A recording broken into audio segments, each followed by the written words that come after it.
22 mai 2018, la 93e émission de Culture & Co.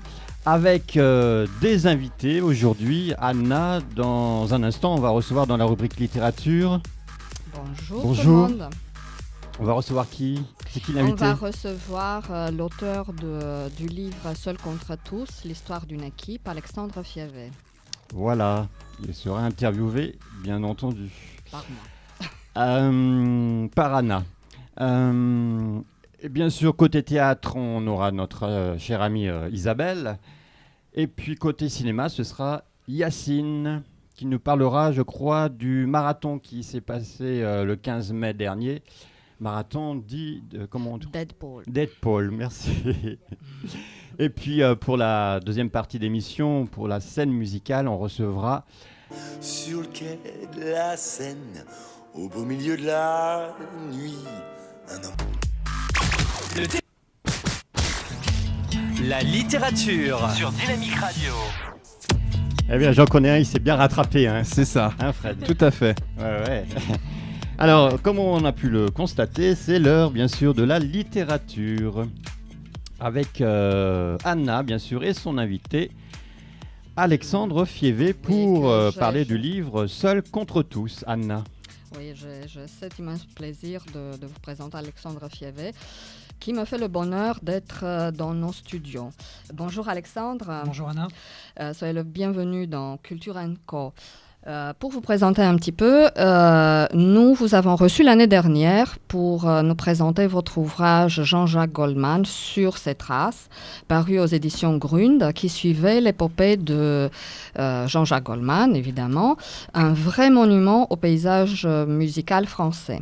C'était votre premier ouvrage consacré à la musique, traité avec une approche particulière. Vous avez repris la déclaration publique de Jean-Jacques Goldman en les citant un maximum pour obtenir quelque chose d'authentique et qui lui ressemble. Un regard neuf, différent sur le parcours du chanteur préféré des Français. Et maintenant, vous récidivez dans l'écriture, cette fois-ci sur les traces des Bleus. Évidemment, il s'agit de l'équipe de France de foot, avec ce magnifique livre Seul contre tous, l'histoire d'une équipe, sorti aux éditions Amphora, que nous saluons. Avant de nous parler du livre, Alexandre, j'aimerais que vous nous rappeliez qui êtes-vous et comment êtes-vous arrivé dans l'écriture ? Alors, je suis avocat. Ma profession, c'est avocat. Et je suis arrivé dans l'écriture un petit peu par hasard, dans le sens où un jour j'ai eu une idée, ce dont vous parliez tout à l'heure, ce livre sur Jean-Jacques Goldman. Donc réécrire un petit peu sa carrière à partir de ses déclarations publiques. Et puis cette idée a été mise en forme. J'ai trouvé j'ai trouvé même très rapidement un éditeur. Et c'est un petit peu par hasard que j'ai écrit ce premier livre. Et la démarche a été la même pour le deuxième, c'est-à-dire que j'ai eu une idée un jour qui consiste à raconter, c'est un peu la même approche que pour le Jean-Jacques Goldman, hein, c'est raconter les 4 ans qui précèdent la victoire de l'équipe de France par le prisme médiatique. Donc c'est à peu près la même idée, et comme j'aime également beaucoup le foot, et j'ai un très grand souvenir de cette période, la période de France 98, je me suis dit, si je trouve un éditeur, comme pour le premier, pourquoi pas sortir un deuxième ouvrage. Et quel est le lien entre la musique et le foot ? Il n'y en a pas, sinon que j'aime les deux. Donc, vous avez répondu déjà à ma question. D'où vient l'inspiration d'écrire un livre sur l'équipe de foot ? Donc, est-ce que c'était ça ? Donc, oui, en fait, c'est pas sur le foot. Qu'est-ce qui a nourri ça ? Ouais. Quel était le facteur déclencheur ? J'aime bien globalement écrire sur un événement ou sur une période à partir des déclarations qui sont contemporaines des faits relatés. C'est-à-dire que je pars des déclarations qui ont été publiées et j'utilise uniquement ces déclarations qui ont été publiées au moment où l'événement s'est déroulé.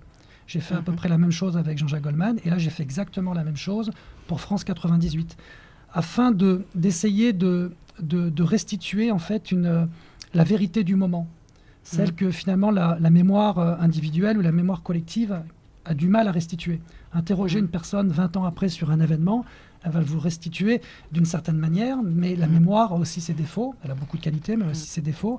Et moi, ce que je recherche, c'est justement la vérité du moment, pour donner un côté authentique à l'histoire que je raconte. Ouais. Et surtout que cette année, nous fêtons 20 ans depuis la Coupe du Monde de 1998, que la France a gagné avec 3-0 contre le Brésil. Moi, ce que j'ai beaucoup aimé, c'est que la préface, elle est signée par 17 personnalités du foot, mais pas seulement. Je vous cite quelques noms, mais après, vous allez nous détailler un peu. Donc, Pierre Arditi, Michael Jones, Eric Dimeco, ancien joueur et chroniqueur sportif sur RMC et commentateur sur SFR Sport. Alain Roche, un ancien joueur, qui est consultant au Canal+. Christian Jean-Pierre, journaliste sportif et le présentateur de Téléfoot sur TF1, et bien d'autres que nous saluons d'ailleurs.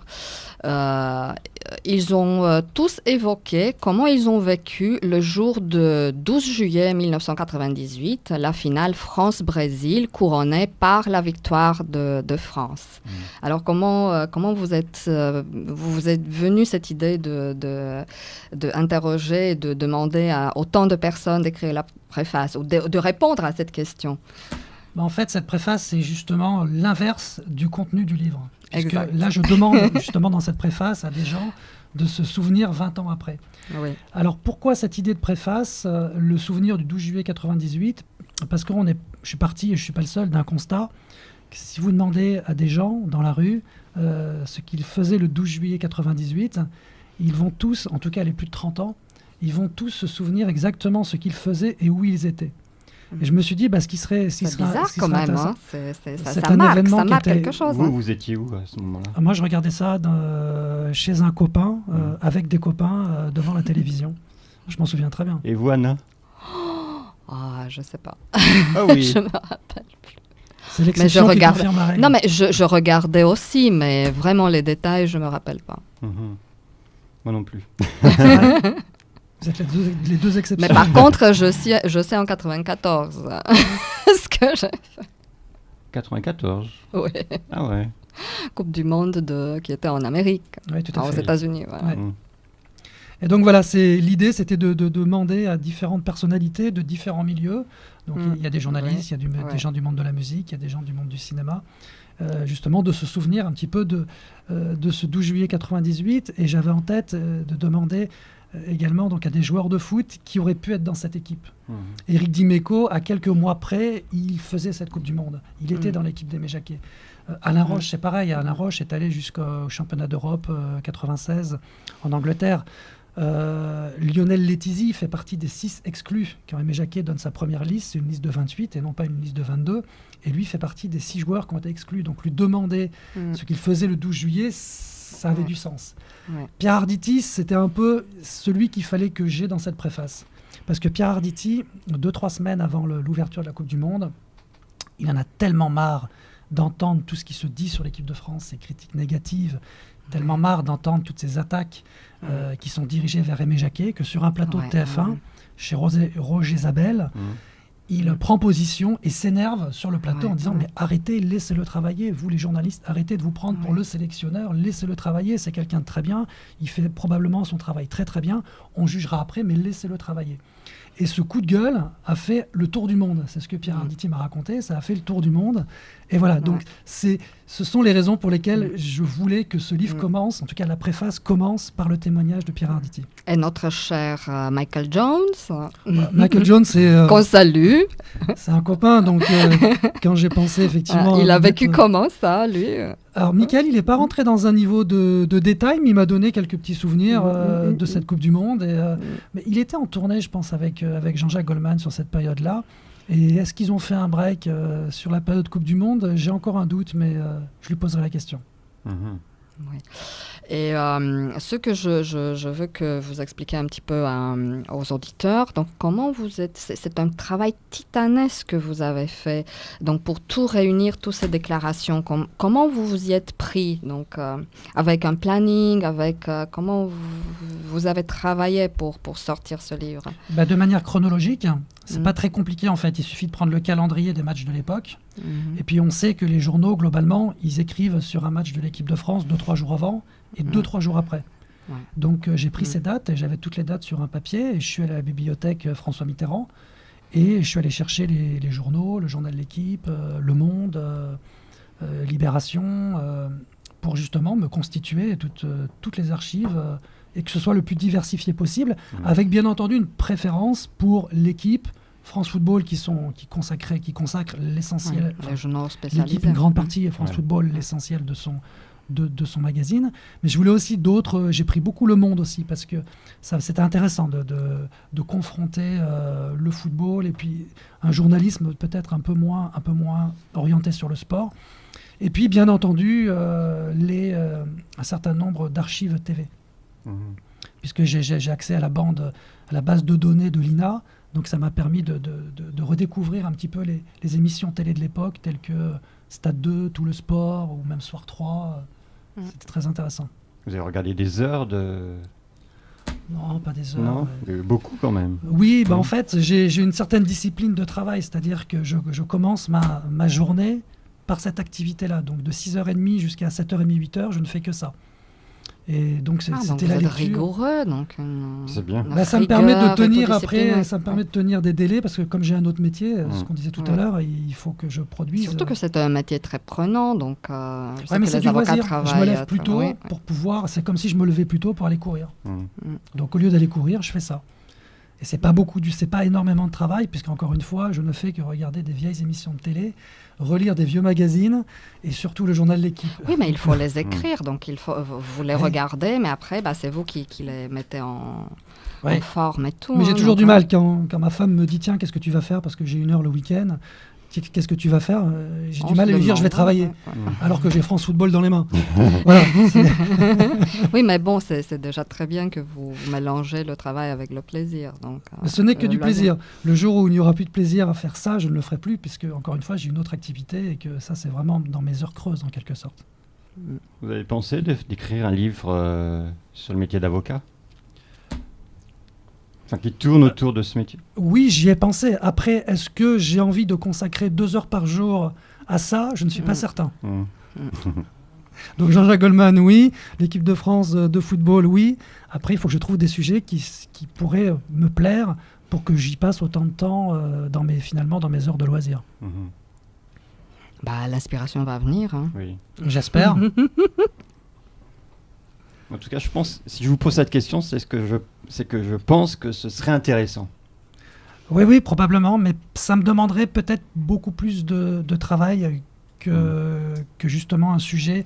Moi, l'équipe, je le lis tous les jours, donc c'est comme je vous disais tout à l'heure, quand je prends France Football pour essayer de retrouver des articles de l'époque, j'ai pas l'impression de travailler. Avocat, c'est mon métier, donc même si j'aime beaucoup cette profession, j'adore ce que je fais, ça reste mon métier. Ouais. Et parfois, c'est difficile d'écrire quand tu es le sujet. Hein.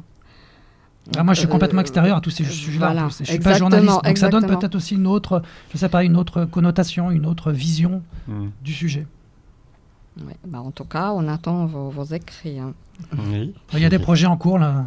Les idées, j'ai quelques idées là pour l'instant. On va voir ça tout à l'heure avec vous. Oui, avec plaisir. Donc on va faire une petite pause musicale avec Mylène Farmer et le titre de son dernier single, c'est Rolling Stone.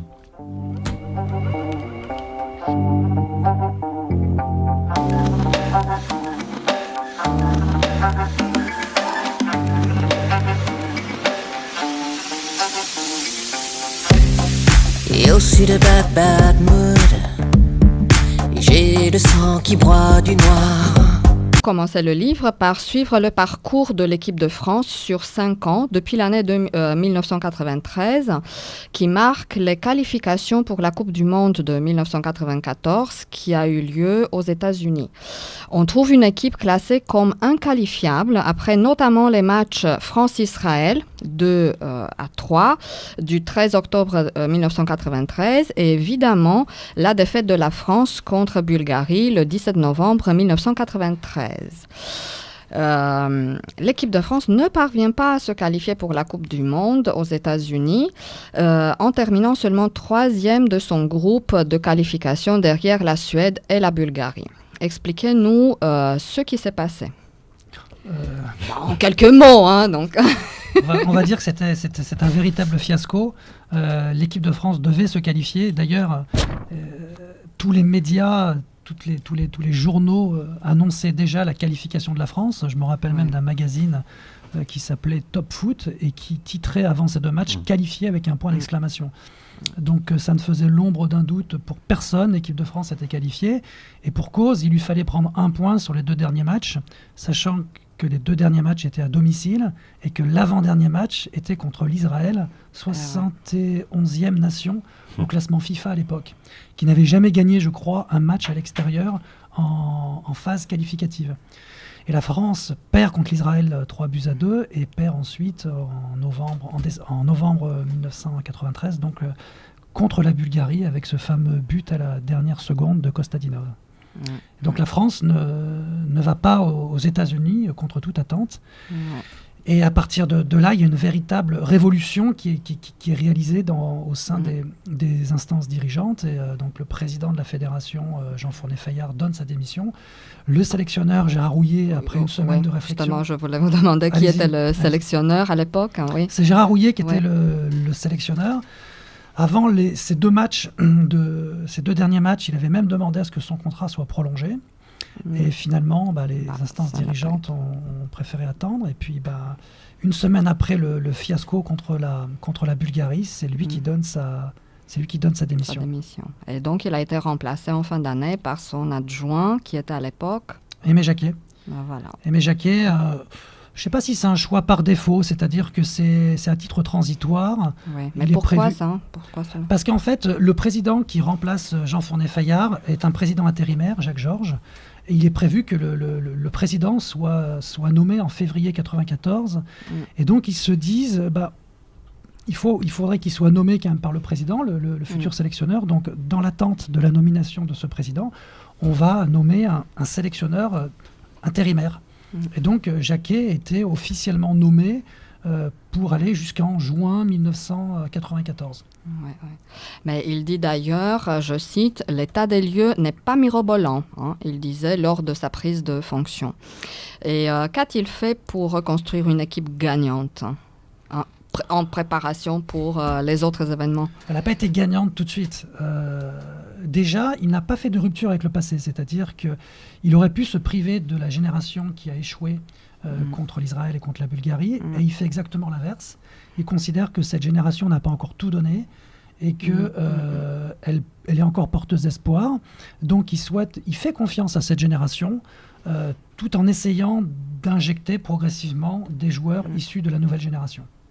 Mais elle n'est pas gagnante tout de suite parce que quand les éliminatoires de l'Euro 96 commencent en septembre 94, l'équipe de France enregistre plusieurs matchs nuls, et notamment des 0-0. Et c'est à partir de ces résultats-là que certains journalistes vont commencer à être un petit peu, on va dire, critiques à l'égard de l'équipe de France et critiques à l'égard d'Aimé Jacquet. Et ils arrivent le 29 mars 1995 devant le syndrome Israël, à nouveau. Et que s'est-il passé ? Donc ça, c'était les éliminations pour l'Euro 96. Eh bien, l'équipe de France réalise un nouveau match nul contre l'Israël. Et c'est probablement à partir de ce match-là que les critiques deviennent négatives, mais très négatives. Et le journal de l'équipe, par l'intermédiaire de Gérard Egenès, qui est à l'époque donc le directeur adjoint de la rédaction, écrit dans son billet « Promettez-nous, monsieur Jacquet, que le journaliste considère comme n'étant pas l'homme de la situation, promettez-nous, si lors du prochain match, vous ne parvenez pas à gagner, promettez-nous de démissionner. » Oh là. Ça commence effectivement avec ce match-là. Et Aimé Jacquet vit très mal cette situation, c'est-à-dire que les critiques sont négatives. Il y a certains journalistes qui l'attaquent personnellement.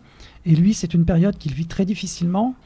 Mais il arrive à passer outre et à changer ce que lui considère qui n'allait pas. Et contre la Slovaquie, le match d'après, il réorganise son équipe Et c'est à partir de ce match contre la Slovaquie qu'il a enfin une ligne directrice qui va lui permettre ensuite de se qualifier pour le championnat d'Europe 96. Et après, vous évoquez par la suite les préparations de l'équipe pour le mondial du 98, couronné par cette grande victoire de la France contre le Brésil. Vous avez évoqué Aimé Jacquet. Donc Aimé devient le mal-aimé. Donc c'est une affaire entre Jacquet et l'équipe.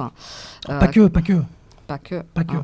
Mais qui témoigne de la dramatisation absurde des affaires du foot par un certain journalisme qui se prend tellement au sérieux qu'il se retrouve contraint à des affrontements haineux et à des revanches sournoises.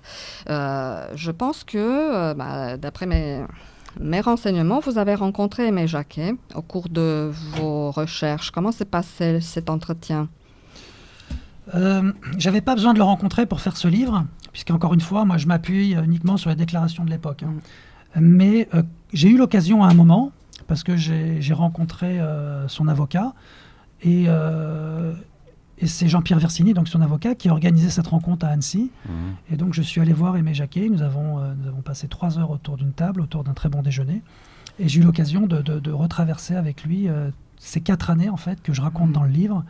Et il m'a expliqué, il m'a raconté des choses, justement, 20 ans après, sur cette période-là. C'était vraiment c'était super enrichissant. En termes de mémoire, il n'a rien perdu, il se souvient de tout. Et puis, il est passionné. Il raconte ça avec une passion qui est juste dévorante, quoi. Donc, c'était un super, super moment.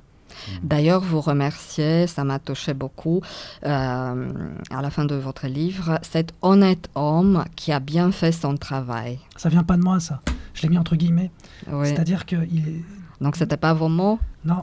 Mais vos ressentis? Non plus. Non. C'est de qui alors? C'est d'Aimé Jacquet. C'est-à-dire qu'un an après la Coupe du Monde, il sort un livre, Ma vie pour une étoile. Et à la fin de son livre, il dit écrivez ce que vous voulez sur moi à la limite, mais s'il y a une chose que vous pouvez écrire, c'est que j'étais juste un honnête homme qui a essayé de bien faire son travail. Et donc j'ai voulu lui rendre un petit hommage par rapport à ça. Mais il vous a ému, Aimé Jacquet, par ce témoignage, par son... C'est compliqué. À un moment, oui, parce qu'on a parlé des critiques dont il a fait l'objet, des attaques dont il a fait l'objet, et ça n'a pas cicatrisé. Donc il y a eu un petit moment, effectivement, de flottement lors de cet entretien. Mais voilà. Mais sinon, à côté de ça, j'ai préféré les moments où il me racontait des anecdotes, il me faisait revivre tout ça. C'est Aimé Jacquet, quoi. C'est ses mots, c'est sa voix, c'est comme on le connaît. Et puis moi, à l'époque, j'étais un gamin, j'avais à peine 20 ans, je le regardais avec des grands yeux, j'étais devant lui, j'étais à côté de lui, à une table, dans un restaurant. Il m'a consacré 3 heures, c'était juste incroyable. Et avez-vous rencontré d'autres joueurs ? Pas des joueurs. Si. J'ai récemment rencontré dans la rue Lilian Thuram. On était tous les deux à côté du Bon Marché, là dans le 6e à Paris. Et quand j'étais sûr que c'était lui, je suis allé le voir et j'ai pris mon téléphone et j'avais une photo de la couverture du livre dessus. Je suis allé le voir, je dis excusez-moi monsieur Thuram, je sors un livre prochainement. Il me dit ah bon, sur quoi? Donc je lui montre la photo et je lui explique ma démarche, le fait de raconter l'histoire à travers le prisme médiatique. Et il me dit mais c'est une super idée. Donc je lui ai promis de lui envoyer un livre. Malheureusement, j'ai pas son adresse.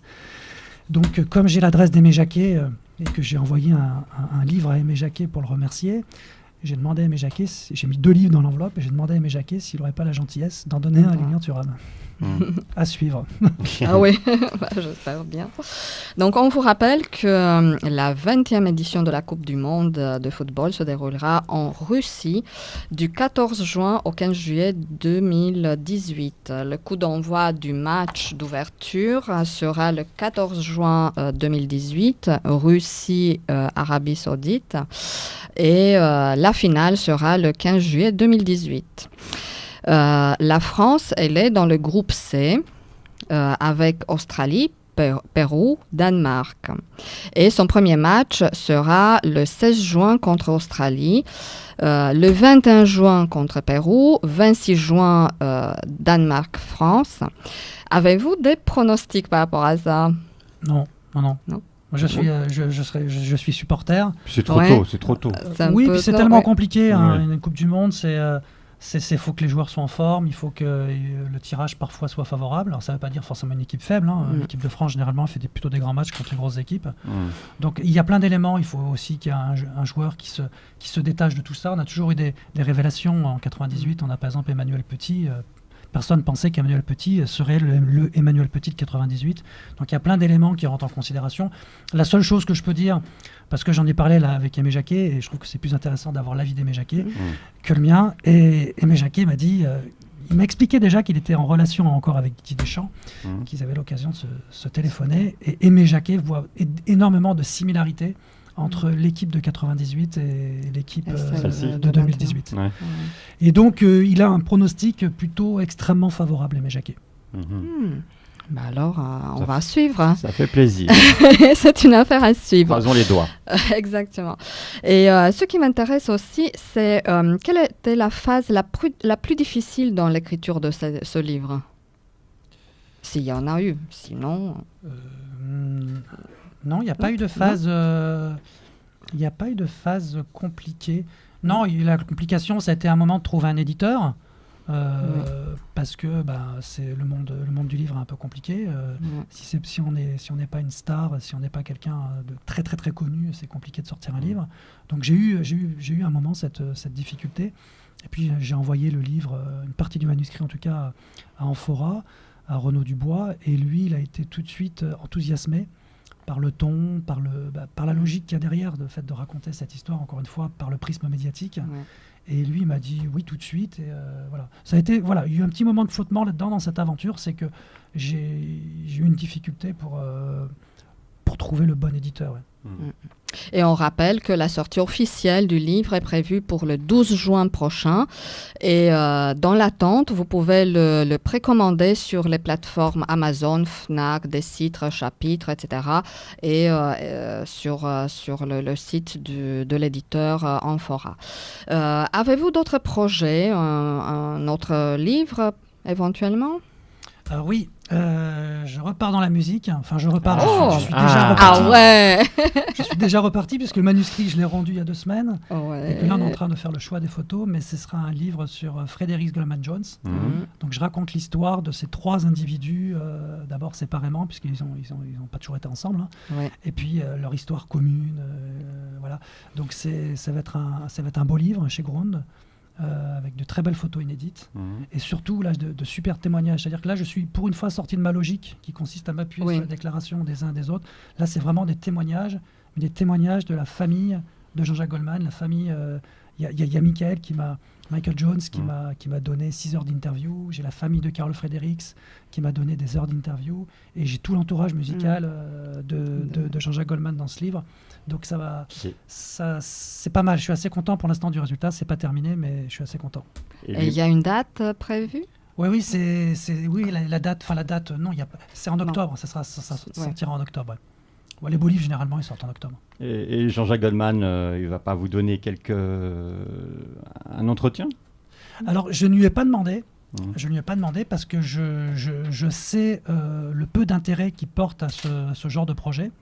Et surtout le peu d'intérêt que lui a à raconter sa vie, etc. Donc non, je ne lui ai pas demandé.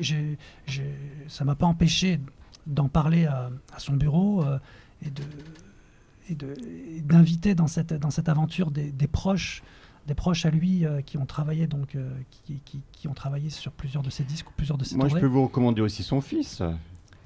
Non, mais non, là, c'est la famille, c'est la famille au sein. Moi, ce qui m'intéressait, c'est la famille musicale. Je fais un livre sur la. Mais il est dans la musique, puisqu'il est. Oui.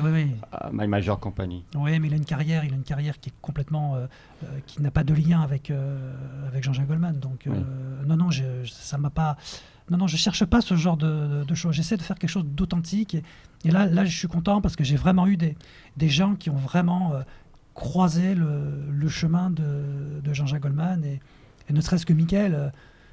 Mickaël, il parle énormément et il m'a raconté plein d'anecdotes. Non, ça va être un beau projet. Donc, Frédéric Goldman Jones, il y a un sous-titre? De l'intérieur pour l'instant.